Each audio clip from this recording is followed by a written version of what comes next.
이렇게 긴 연휴가 그동안 있었던가요? 사상 유례없는 그 열흘 가까이 되는 연휴를 아직 내일 모레까지 내일까지인가요? 예. 오랜만에 다시 뵙게 돼서 반갑습니다. 아마 아직 지금 휴가 중에 있는 분도 계시는 것 같습니다.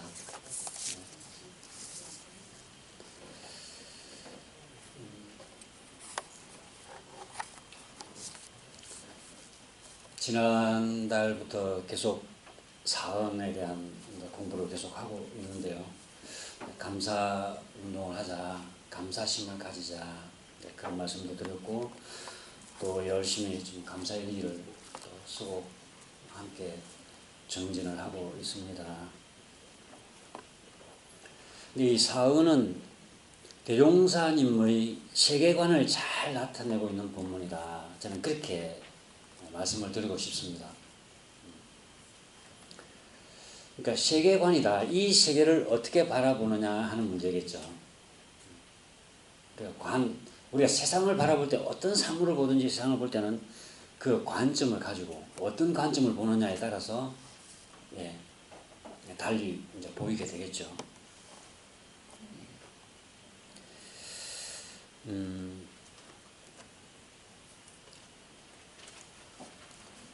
그러니까 똑같은 사람이라 하더라도 어떤 관점으로 보느냐, 어떤 측면을 보느냐에 따라서 그 사람에 대해서 파악한 내용이 이제 서로 달라진다는 거죠. 여러분들은 어떤 사람을 파악할 때 주로 어떻게 파악을 하세요? 우선은 드러날 외모, 뭐 키가 크다, 또는 뭐 몸집이 크다, 날씬하다, 얼굴 뭐 혈색이 어떻다. 일단 밖에 드러난 모습을 파악할 수 있겠고, 그 다음은 또 그 사람 인상이 어떻다, 느껴지는 인상이 어떻다, 이렇게도 그 사람을 볼 수도 있을 것이고, 아니면 그 사람의 성격은 어떻다, 또는 그 사람은 현재 어떤 사회적인 위치를 가지고 있고 어떤 직업을 가지고 있고, 이렇게 해서도 그 사람을 파악하는 방법도 있을 것이고, 또는 그 사람의 생각, 그 사람은 사고가 어떤 사고로 되어 있는지, 이런 생각을 중심으로 그 사람을 판단하는 방법도 있겠고, 그런 것들이 이제 종합 어느 정도 되면서 그 한 사람에 대한 나름대로의 어떤 그 파악된 내용을 가지고 있겠죠. 그렇게 해서 내가 파악한 그 사람에 대한 정보가 그 사람의 실상이라고 말할 수 있느냐.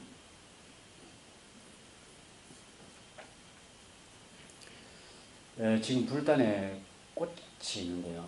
한 교도님이 저한테 교무님 이 교당 안에만 있으면 계절의 변화를, 항상 이게 똑같으니까 계절의 변화를 잘 못 느끼지만 저희 집은 이렇게 밖에 경치가 잘 보여서 계절이 변할 때마다 그 변하는 모습을 잘 이렇게 본다고 아주 그 집의 위치가 좋다는 말씀을 해주셨는데, 법신부 사원님께서는 항상 여기만 계셔서 우리 이런상 부처님은 가을을 좀 느끼시라고 지금 국화를 가운데 있는 그 꽂꽂이 있는 것이 일부는 조화이고 일부는 생화입니다.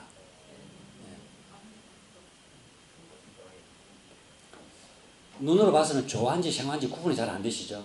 요즘 워낙 잘 만들어서 오히려 조화가 더 생화 같은데, 그런 만져봐야만 확인이 될 정도로 우리가 생화 하나를 한번 우리가 분석한다고 볼 때 겉으로 보이는 모습은 말씀드린 것처럼 정말 구분이 잘 안 될 정도로 똑같이 우리가 만들어내는 것 같아요. 거의가. 그러나 그 질감을 만져보면 아무래도 생화하고 차이가 나죠. 근데 이제 기술이 더 발전되고 좀 더 비용을 투자하면 그 질감마저도 구분이 안 될 정도로 그렇게 만들 수도 있겠죠. 그러면 이제 생화나 조화나 똑같다고, 그래도 똑같다고는 할 수 없겠죠. 또 향이 있고 없고가 다를 테니까. 근데 그 향도 정확히 똑같은 향을 언젠가는 만들어낼 수 있지 않을까요? 모양도 똑같고 질감도 똑같고 향도 똑같고 그러면 이 두 꽃은 똑같은가요? 예, 물론 예, 다르죠. 또 그 DNA 구조가 또 다르고 만약에 DNA까지도 같은 어떤 그런 걸 만든다면 거의 생체가 되는 셈인데요. 그러면 그것은 두 개가 똑같다고 볼 수 있나? 그 꽃 하나하나는 성장 과정이 있고 그 꽃이 자라면서 받았던 햇볕과 바람과 영향이 있고 근데 이 꽃을 제가 한번 이렇게 꼽아 보니까요. 생화하고 조하고는 아무리 해도 이게 달라요. 꽃은 느낌이 다르고 예, 그 느낌이 나타나지가 않아요.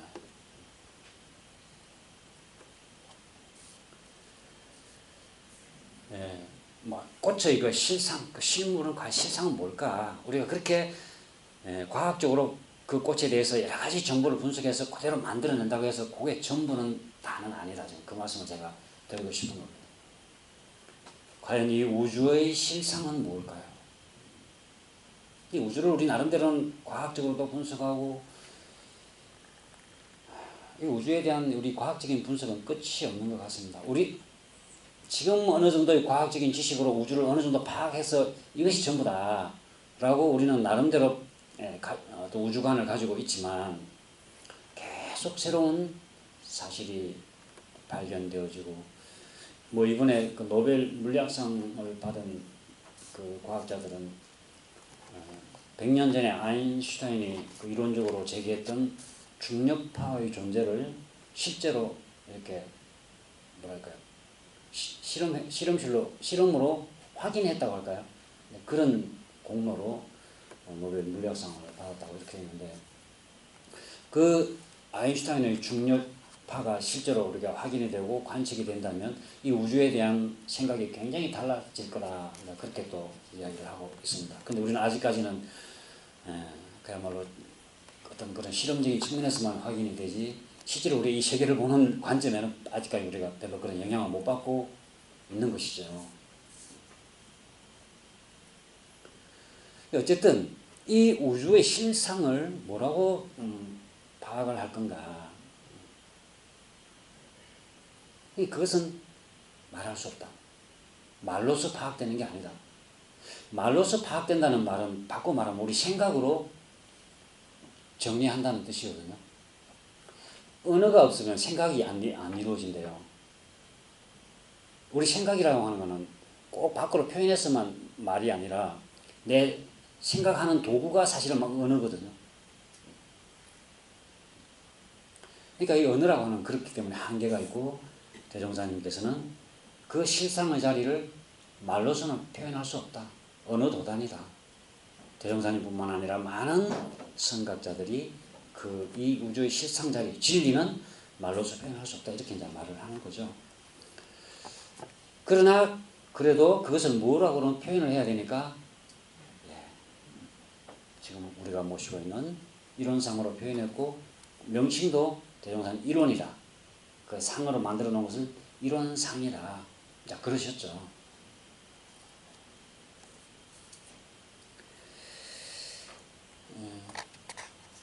왜 하필 이론이라고 했을까요? 저것은 이론 아닌 다른 이름으로도 부를 수 있지 않았을까요? 일반 사회인들은 동그라미 그려놓고 이론이라는 표현을 잘 안 쓰죠. 우리는 워낙 익숙해지니까 지금 당연히 이론, 동그라미만 봐도 이론상 그렇게 생각이 되는데 일반 사회인들은 이론상, 이론이라는 말은 잘 안 쓰잖아요. 그냥 원 아니면 동그라미 그렇게도 말할 수 있었을 텐데 대종사님은 이론이다. 그리고 그 형상은 이론상이다. 그 대종사님 당대에 뭐 그런 이야기 있잖아요. 이론의 진리가 어떻고 뭐 이론 그러니까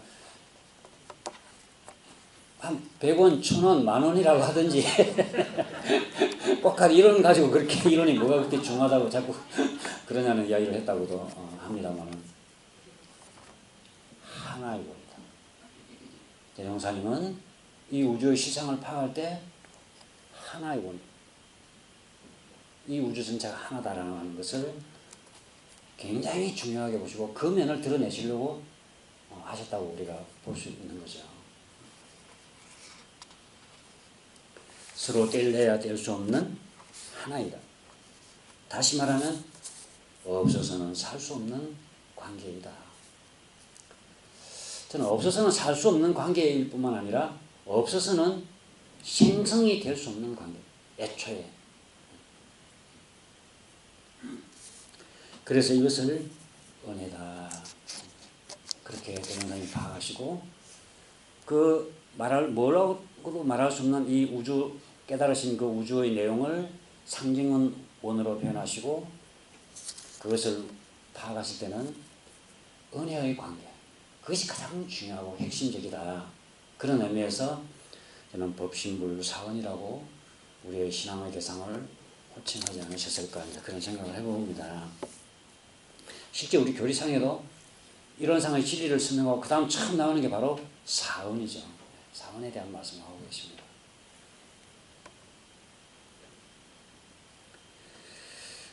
본래는 이 하나라고 하는 것 깨닫고 보면 이 우주 전체가 바로 한 덩치다.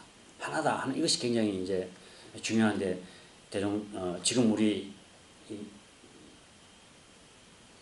범부 중생들은 그것은 낱낱이 나누어서 우리는 보고 있다 그 말이죠. 너하고 나하고는 서로 가문이 다르고 집안이 다르고 너하고 나하고는 고향이 다르고 너하고 나하고는 나라가 다르고 너하고 나하고는 인종이 다르고 너하고 나하고는 종교가 다르고 서로 네 종교 내 종교 네 나라 내 나라 영남 호남 지방을 다르고 가문을 나누고 출신 학교를 나누고 그렇게 해서 서로 나뉘어져 있다. 생각들이. 더 나아가서는 인간과 동물을 나누어 놓고 인간 위주의 생각을 하게 되고 인간을 동물의 범주에 넣는다 하더라도 또 식물과 나누어 놓아서 동물 위주의 생각을 하게 되고 더 나아가서는 생명체와 또 무생물을 나누어서 생명 위주로 생각하게 되고 이렇게 자꾸 나눠 놓는다는 거죠.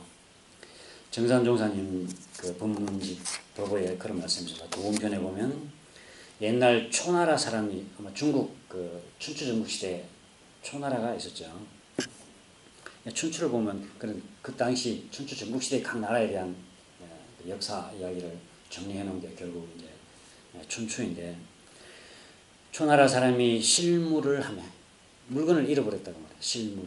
실무를 하며 초왕은 그 초나라 그 왕은 초인이 잃음에 초인이 얻으리라. 우리 초나라 사람이 잃어버렸으니 결국 우리 초나라 사람이 뭐 얻게 되지 않겠느냐. 그러면 뭐 아까울 것도 없고 결국 우리 초나라 사람이 잃어버렸지만 결국 우리 초나라 사람이 그것을 얻으면 되지 않겠느냐. 네, 그렇게 얘기를 하셨고 그 다음 그 후대에 공자께서는 사람이 잃음에 사람이 얻으리라. 결국 그 잃어버린 그 주체자도 사람이었고 사람이 잃어버렸으니 언젠가는 사람이 또 그걸 쓰지 않겠느냐. 그러면 뭐가 그렇게 뭐 아까워할 것도 없지 않느냐. 자, 그렇게 공자님의 사상을 표현하셨습니다. 대종사님께서는 뭐라고 그러셨죠? 예, 만물이 잃음에 만물이 얻으리라. 사람도 이 만물 중에 사람이 잃어서 꼭 우리 한국 사람이 잃어서 내가 잃어버렸는데 우리 집 가족 누군가가 그걸 찾아 쓴다 그러면 그렇게 우리가 마음속으로 생각하면 전혀 아깝지 않을 겁니다. 그죠? 조금 더 넓혀서 우리 마을 사람이 누가 찾아 쓰겠지. 그러면 좀 더 위로가 그래도 조금 위로가 되고 뭐 어디까지 되면 그 마음이 좀 잃어버린 그 아쉬움이나 아까움이 좀 위로가 될까요? 어쨌든 그렇게 생각하면 좀 덜 아깝습니다. 그죠? 그 대종사님처럼 만물이 잃어버리면 만물이 얻으리라 그렇게 생각하면 잃어버리고 말고도 사실은 없는 그야말로 한 집안이 된 것이죠. 그렇게 말씀하시면서 초왕은 나라를 생각하셨고 공자는 인류를 그리고 대종사는 우주 만물을 한 집안 삼으셨다. 이것은 곧 세계주의고 이론주의다. 그러니까 앞에 이 초왕이 하신 말씀이나 공자님의 그 사상이나 대종사님 말씀이 바로 그 주의의 발전됨을 보이는 것이라 그러셨거든요. 주된 생각이 어디까지 미치느냐.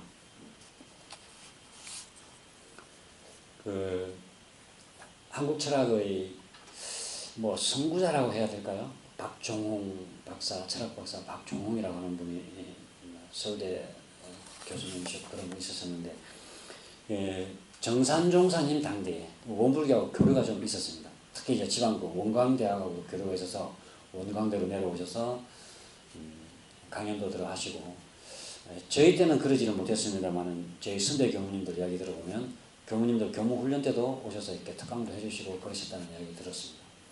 그렇게 왔다 갔다 하면서 우리 이제 교전을 이제 접하게 됐겠죠. 근데 개송을 보고 아주 정말 무릎을 치면서 감탄을 했다. 근데 이제 그 이야기를 이제 그 들었던 사람이 정산종사님께 가서 박종홍 박사, 철학 박사 박종홍 선생이 우리 개송을 보고 이렇게 감탄을 하고 갔습니다. 그러니까 정산종사님 하시는 말씀입니다. 그분은 철학자이기 때문에 개송을 보고 감탄하는 것이겠지만 앞으로 윤리학자는 사언을 보고 감탄할 것이고 사회학자는 사요를 보고 감탄할 것이고 종교가 수행에는 그러니까 수행을 한다고 하는 사람은 우리 삼학팔조를 보고 감탄할 것이다. 그러니까 윤리학자는 윤리를 연구하는 사람은 사언을 보고 감탄할 것이다. 윤리라고 하는 것은 뭐죠? 주로 인간 관계에 대한 그래서 그 사람으로서 마땅히 지키거나 행해야 할 어떤 도리, 규범 이런 것을 이제 윤리라고 그러는데 지금까지 윤리학에서 규명하려고 했던 것은 주로 인간으로서 인간 범위 내에서 어떻게 해야 되느냐. 특히 이제 유학이 그런 그 사람의 도리에 대해서 많이 밝히신 그 가르침이잖아요. 대표적으로 인간의 도리로 말씀해 주신 것이 삼강오륜. 요즘 젊은 분들은 삼강이라 그러면은 들어보신 분 기회 자체가 아마 거의 없어질 것 같은데 뭐 한강, 낙동강 어쩐다고 그런다. 어쨌든 그런 것들이 인간관계를 상하 간에 또는 좌우 간에 부부 간에 이런 뭐 자녀 간에 그런 관계를 주로 이제 밝혀내는 것이 유학의 가르침이라면 대종사님께서 이 사언은 우주 만물과의 관계. 그렇기 때문에 윤리학을 공부하는 사람은 사언을 보고 감탄할 것이다. 과연 윤리의 어떻게 보면 끝판이다. 그렇게 볼 수 있겠죠.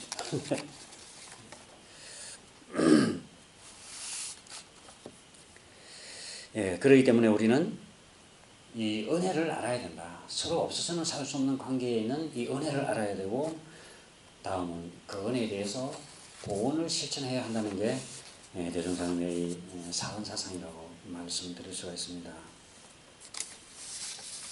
그래서 우리 교리의 그 네 가지 큰 강령으로도 두 번째가 지연 보온이라 그러죠. 은혜를 알아서 은혜를 갚아야 된다.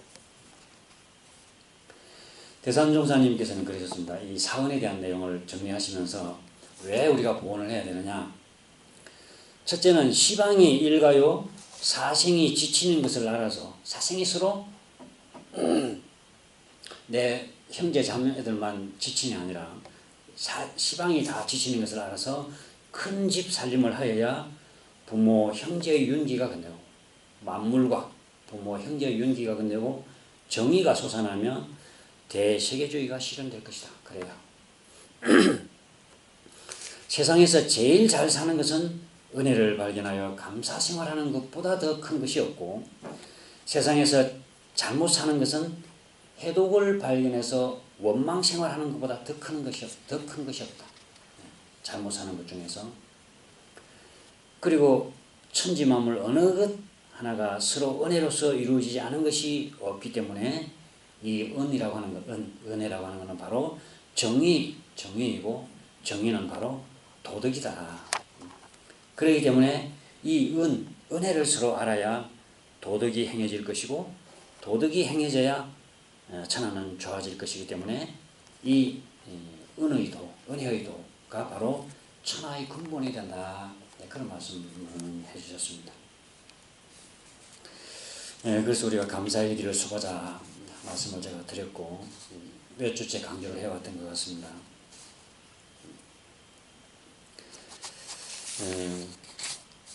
이 감사일기를 우리가 8월, 9월 거의 이제 한 3개월, 100일을 다 앞두고 있는 것 같습니다. 특히 우리 회장님께서 맨 먼저 감사일기 항상 올려주셔서 모범을 보여주셔서 사람의 행동이 어떤 인식의 틀이 바뀌는데 기본적으로 그 행동을 연구하는 분들이 대체로 그런데요. 100일이 걸린다고 합니다. 100일을 꾸준히 노력하면 생각이 좀 바뀌어집니다.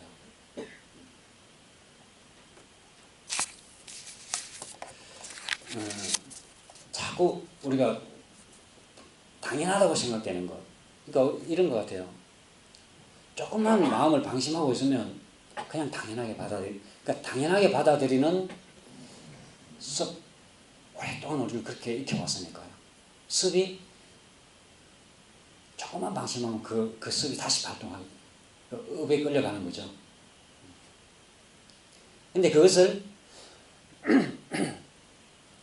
노력하고 그것이 100일이 되면 어느 정도 그렇게 이제 바뀌어간다. 이것이 대체적으로 그 습관이나 이런 그 행동을 연구하시는 분들의 그 설명인데요. 우리는 우선 보면 좋은 것은 그러니까 고마운 일은 그냥 당연한 것으로 넘기고 은혜에서도 해독을 발견하는 사람.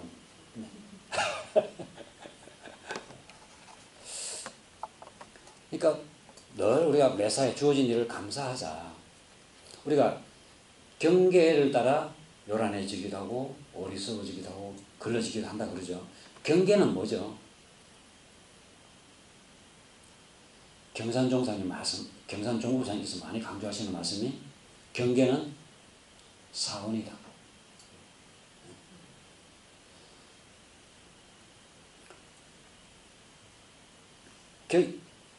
우리가 대하는 모든 것은 일체 만유를 나누자면 사원이다. 그 사원을 다시 나누자면 일체 만유다. 우리 그 교육품에 그런 말씀이 있잖아요. 이론의 내역을 말하자면 곧 사원이요. 사원의 내역을 말하자면 곧 일체 만유다. 그러니까 우리가 경계라고 하는 건 뭐예요? 결국은 그 일체 만유 속에 포함되는 거고 그거는 곧 사원이고 어찌 보면 나에게 역경인 것 같지만 사실은 그것을 나를 단련시켜주는 공부의 기회이고 그렇게 생각하면 감사한 일이죠. 모든 경계들이. 제가 누가 영산 때 있다가 교화 현장으로 간다고 하니까 교화에 필요할 거라고 하면서 그때 선물을 하나 해준 게 태블릿 PC, 아이패드 초기 제품인데 그게 한 몇 주 전부터 기계 자체의 문제는 아닌데 아마 케이블 문제인 것 같습니다. 컴퓨터에서 이제 이렇게 제가 자료를 정리해서 탭 PC에다 옮겨서 이제 제가 활용하고 그러는데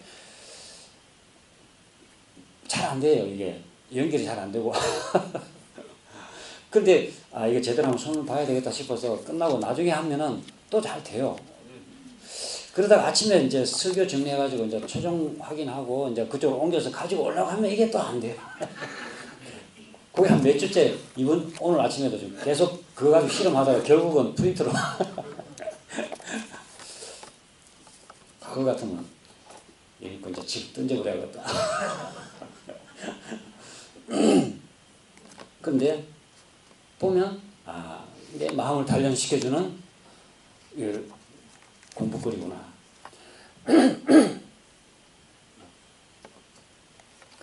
그러니까 계속 어떻게 감사하지? 어떻게 고마운 마음을 찾아서 가지?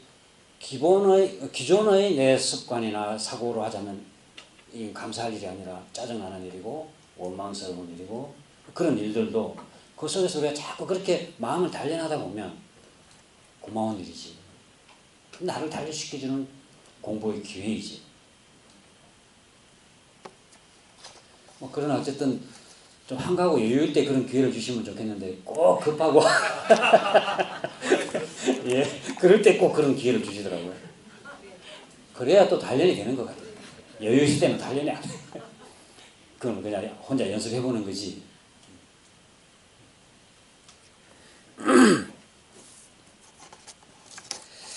우리 사원에 대한 사원의 대종사님 가르침이 그러한 의미가 있다는 걸 다시 한번 새기면서 또 오늘도 사원에 대한 말씀을 드리고 있습니다. 이제 조금 구체적으로 한번 본문에 한번 들어가 볼까 하는데요. 아시다시피 사원은 결국은 이 우주 전체는 크게 없어서는 살 수 없는 그런 하나 뗄래야 뗄 수 없는 관계 이론인데 그걸 조금 나눠보니까 네 가지로 나눌 수 있더라는 거죠. 천지, 부모, 동포, 법률로 분류를 해보신 것입니다. 이 사원을 주로 이제 피언과 보온, 어떻게 은혜 입은 것이고 어떻게 보온해야 할 건가 그 내용을 중심으로 이제 한번 살펴보게 될 텐데요. 먼저 천지연을 한번 보시면 되겠습니다. 천지 피언의 강령, 천지로부터 입은 은혜의 핵심 줄기는 뭐냐? 그걸 한마디로 말하자면 대종사님께서는 천지가 없어도 이 존재를 보존하여 살 수 있을 것인가? 그러면 아무리 천치요 하우자라도 어리석은 사람이라도 천지 없어서는 살지 못할 것을 다 인정할 거다. 없어서는 살 수 없다면 그같이 큰 은혜가 또 어디 있느냐? 그게 강령입니다. 부모, 동포, 법률이 다 그렇습니다. 없어서는 살 수 없는 관계가 있다면 그같이 더 큰 은혜가 어디 있겠느냐? 근데 그 없어서는 살 수 없는 그 관계를 조금 더 내역을 한번 보자면 천지는 도와 덕이 있다. 이 천지는 도와 덕이 있어서 이 천지의 이 대도가 운행됨에 따라서 나타나는 그 결과, 그게 덕이라고 그랬거든요. 이 천지가 지금 운행되고 있는 거죠. 운행되고 있는 그 운행됨에 따라서 나타나는 결과들이 만물이 살아가고 있습니다.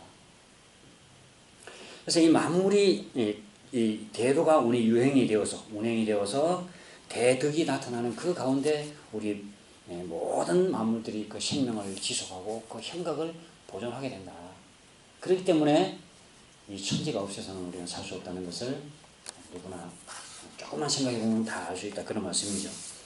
근데 그 천지의 도가 뭐죠? 8가지 도를 말씀하셨는데 처음에 지극히 밝은 도, 지극히 정성한 도, 지극히 공정한 도, 순리자연한 도, 광대무량한 도, 영원불멸한 도, 기륭이 없는 도, 공영이 무념한 도. 이 천지 8도는 꼭 외우라고 그러셨어요. 다른 것은 못하더라도. 왜냐? 천지에 보존하는 길이 뭐다? 도를 채받아서 실행하는 것. 그러니까 천지의 이 8가지 도를 내가 잘 채받아서 실행하는 것이 바로 천지 보온의 강령입니다. 보온하는 핵심. 이 중요한 이제 보온의 조목은 그 한 조목 한 조목. 지극히 밝은 도를 채받아서 어떻게 하고, 지극히 공정한 도를 채받아서 어떻게 하고, 지극히 정성한 도를 채받아서 어떻게 하고. 이제 이것은 보온해야 할 내가 8가지 조목이 되는 거죠. 오늘 예고에도 그 시가 설명하는 천지, 그렇게 우리는 없어서는 살 수 없는 그런 큰 은혜를 입었는데 그 8가지 도를 본받아서 행한다는 것만으로 보온이 되겠습니까? 그런 제자의 질문에 대종사님께서 말씀하셨죠.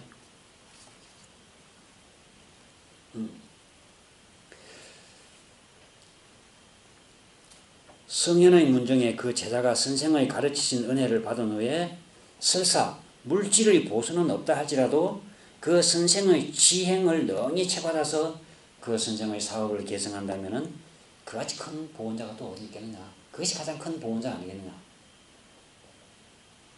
그 선생에게 물질을 많이 보시해서 선생을 호강시켜주는 게 그것 하나의 보훈이 되기는 하겠지만 가장 큰 보훈은 그 선생의 가르침을 그대로 실행하는 사람.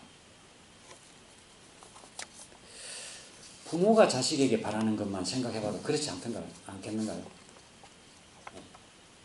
부모가 자식에게 원하는 것을 잘 실행할 때 그 자식이 그 효를 잘한다고 보는 거지. 그냥 내 부모니까 내 부모만 열심히 봉양하고 부모님 호강시켜드리고 그렇게만 한다고 해서 그 사람을 참 효자다 그렇게 하겠느냐. 그거와 똑같은 비유로 생각해 볼 수 있겠죠.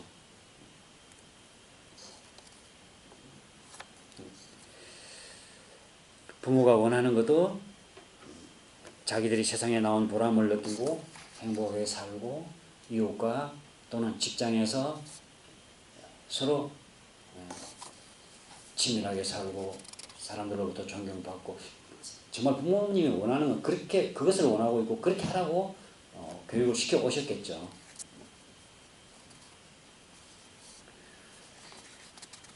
간단하게 한번 보겠습니다. 천지의 지극히 밝은 도를 쳐받아서 어떻게 하라고 혹시 기억나세요? 지극히 밝은 도를 쳐받아서 천만사리를 연구하여 걸림없이 알 것이요. 천만사리. 천지는 지극히 밝다. 천지가 지극히 밝다는 것은 인정할 수 있나요? 대종사님께서는 천지의 지극히 밝은 것을 어떤 식으로 설명해 주셨죠? 천지의 식이라고 했어요. 천지의 식. 호리도 틀림없이 콩을 심으면 콩이 나고 사람이 천지를 속여가지고 콩을 잘 속이면 팥이 되게 속이는 방법이 있을까요?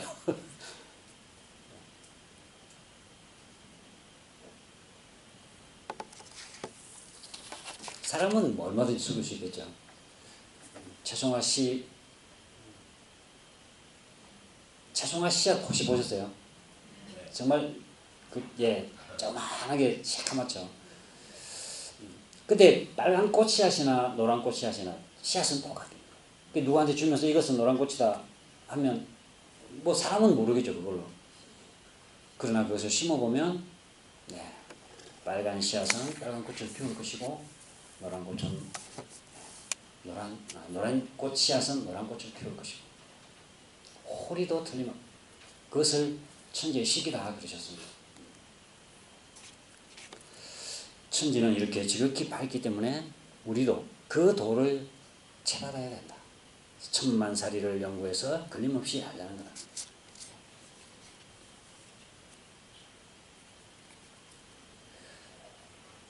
이 천만사리를 연구해서 걸림없이 알아라 그러면 좀 감이 잡히세요? 무엇을 도대체 연구하라는 거냐? 좀 전에 이분 올해 노벨 물리학상 받은 중력파 이야기를 했는데 그것도 연구해가지고 나도 그 사람만큼 알기로 하자면 그것만 해도 끝이 없겠죠. 인터넷에서 뭐 하나 알려고 하다 보면 끝이 없어. 그 천만사리를 연구하라고 하다가는 그 연구하다가 볼일 다 보내고 그것만 해도 시간이 없어서 정말 도대체 어떻게 하는 건가? 천만사리를 연구해서 걸림없이 알도록 하는 그 가르침을 실천하기 위한 표준. 어떤 표준을 세워야 되나? 무엇을 알려고 노력해야 될 건가? 사리라고 하는 게 뭐죠? 천만사리. 사라고 하는 거는 일의 12임. 사리, 이치라고 하는 거는 이치의 대소유무. 우리가 살아가면서 대소유무를 잘 연말해야 돼. 항상 내가 하는 모든 일이 이게 대소유무와 관련이 있는 거거든요. 비록 장석준이라는 나은 사람이 대로 보자면 키우고 보자면 가족의 일원이고 교당의 교무고 교단의 한 교역자이고 우리 국가의 국민이고 세계 인류의 한 구성원이고 우주의 한 구성 요소가 되는 거고 크게 보면 그렇게 해서 우려져 있고 또 이 육체적인 이것을 보면 이제 그렇게 이제 소이지만 대로 나가자면 그렇게 되는 거고 이게 가만히 있는 게 아니고 유무 변화해는 수시로 변화해나 지금 내가 지금 이 모습이 나의 어떤 정체성이 아니다 아이덴티티가 아니라는 거죠. 나는 얼마든지도 변화할 수 있는 거고 변해왔고 개인뿐만 아니라 모든 사물이 그렇고 어떤 현상들이 그렇고 이렇게 늘 우리는 대소유무로 늘 파악을 해봐야 합니다. 그리고 우리가 사람이 살아가는 것은 결국은 12이해로 살아가는 건데 옳고 그르고 이롭고 해로운 것이 뭔지를 그걸 연마를 해야 돼요. 그렇게 해서 어느 상황에 당하든지 바로 해로운 일은 당하지 않고 이로운 일을 할 수 있고 그런 일은 하지 않고 옳은 일을 할 수 있는 12이해에 대해서 항상 연마를 해야 돼요. 네, 그러기 위해서는 12이해가 뭔지 먼저 성자들의 가르침, 경전을 통해서 12이해가 무엇이 옳은 것이고 무엇이 그런지 무엇이 이롭고 무엇이 해로운 건지 나는 열심히 그게 이롭다고 생각하는데 성자들의 가르침을 보니 너야말로 진짜 이로운 게 아니라 어리석은 해로운 짓을 하고 있더라는 거 아닙니까? 우리가 천만살이 속에서 늘 12이해와 대소유무 이치를 늘 끊임없이 연구해서 우리가 거기에 걸림이 없어야 되겠다. 그것이 천지의 지극히 밝은 도를 채받아서 실행하는 길이다. 천지의 지극히 정성한 도를 채받아서 어떻게 하라고 그러죠?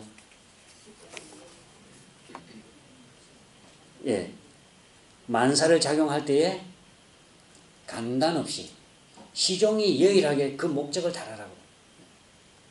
만사를 작용할 때 간단 없이 간은 사이가 있다는 말이죠. 틈이 있다는 거. 단은 끊어진다는 말이고 틈이 있거나 쉬거나 쉽게 말하자면 쉬거나 아니면 포기하거나 그러지 말아라는 이야기죠.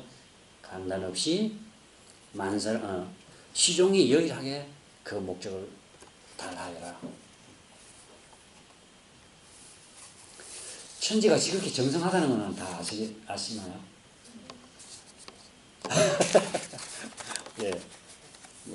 아무튼 중용 같은 경우는 하늘의 도는 달리 아니고 성이라고 했습니다.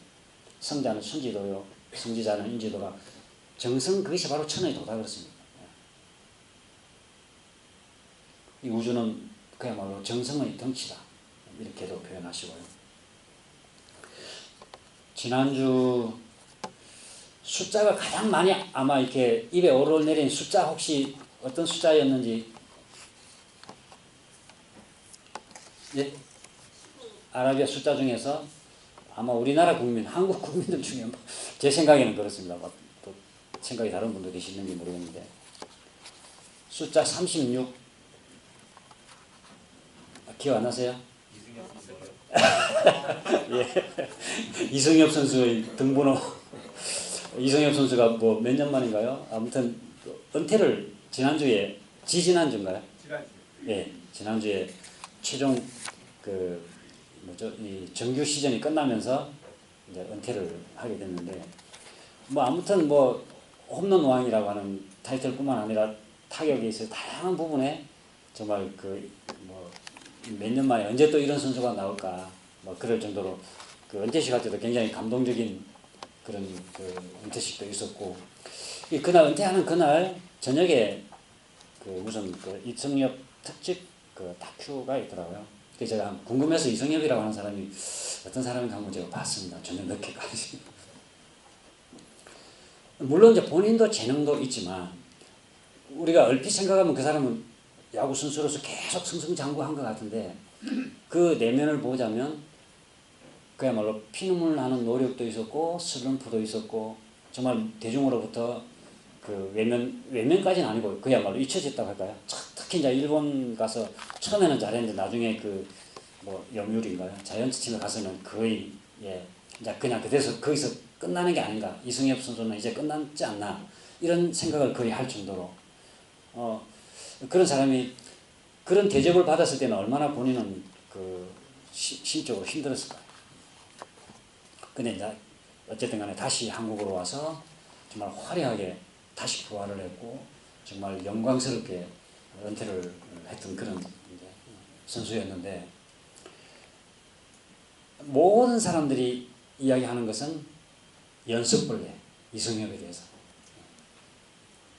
그렇게 본인이 한참 잘 나갈 때도 항상 맨 먼저 나와가지고 연습하고 있고 맨 마지막에 그 운동할 때 본인은 그 연애고 뭐고 아무튼 난 오직 야구다 그렇게 해서 뭐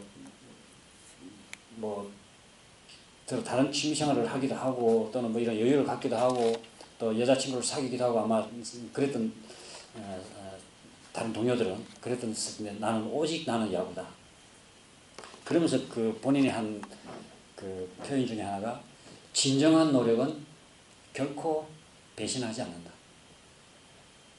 그걸 자기의 그 뭐랄까 모토라고 해야 될까요? 그런다고 이야기를 그 다큐 속에서 그런 이야기를 하더군요.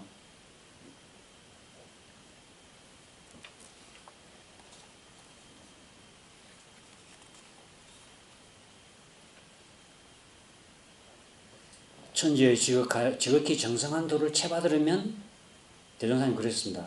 무슨 일이나 그 하는 일에 정성이 있고 없는 것은 그 일이 자기에게 어떠한 관계가 있는지를 아느냐 모르느냐에 달렸다. 환자가 치료에 정성을 보이는 것은 그렇게 치료하면 내가 건강을 찾을 수 있다라는 그 관계를 알고 있기 때문에 그렇고. 전에도 한번 제가 말씀드렸던 것 같은데 저는 이제 어려서부터 제 생각에는 아마 허리가 좀 약한 면도 본래 있는지는 모르겠는데 어릴 때 너무 농사일에 너무 혹독하게 시달려서 저는 허리가 그 문제가 생겼지 않나 저는 그렇게 나름대로는